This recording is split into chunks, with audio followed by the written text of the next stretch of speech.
एक बात समझ में नहीं आती कि अफ्रीका के घने जंगल जहां शेर, चीता, तेंदुआ, जिराफ, हाथी और 10,000 किस्म के जीव खुलेआम घूमते हैं, लेकिन वहां धरती का सबसे ताकतवर शिकारी बाघ क्यों नहीं पाया जाता, जबकि वहां का मौसम, खाना पानी और जंगल सब कुछ बाघ के लिए जन्नत जैसा है।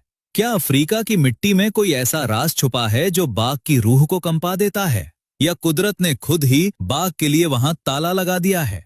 आज पर्दा उठेगा इस रहस्य से, जो साइंटिस्ट भी सालों तक नहीं समझ पाए थे। सबसे पहले बाघ का परिचय करवा देते हैं।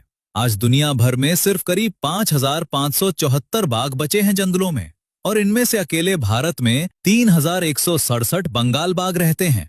मतलब पूरी दुनिया के आधे से ज्यादा बाघ हमारे इंडिया की शान है। और बाघ के कुछ ऐसे रहस्य हैं जो आप शायद नहीं जानते होंगे। पहला, हर बाघ की धारियां इंसान के फिंगरप्रिंट की तरह बिल्कुल अलग होती हैं। दो बाघ कभी एक जैसी धारियां नहीं पहन सकते, मानो कुदरत हर बाघ को अपना खुद का यूनिफॉर्म बनाकर देती है। दूसरा कमाल, बाघ की रात की नजर इंसान से 6 गुना तेज होती है। तीसरी हैरान करने वाली बात, बाघ का नारंगी रंग हमें तो साफ चमकता दिखता है, लेकिन हिरण और बाकी शिकार जानवरों को ये रंग हरा दिखाई देता है। यानी कुदरत ने बाघ को एक ऐसा क्लोक दिया है जो शिकार की आंखों के लिए इनविजिबल है। और सबसे मजेदार बात, दूसरी बिल्लियों के उलट बाघ पानी का दीवाना होता है और एक ही बार में 6 किलोमीटर तक तैर सकता है। अब बात करते हैं असली सवाल पर। फिर अफ्रीका में बाघ क्यों नहीं?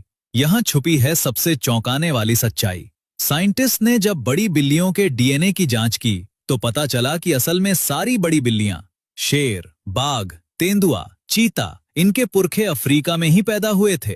मतलब बाघ का असली घर भी कभी अफ्रीका ही था। लेकिन आज से करीब 20 लाख साल पहले बाघ के पुरखों के एक झुंड ने एशिया की तरफ हिजरत कर ली।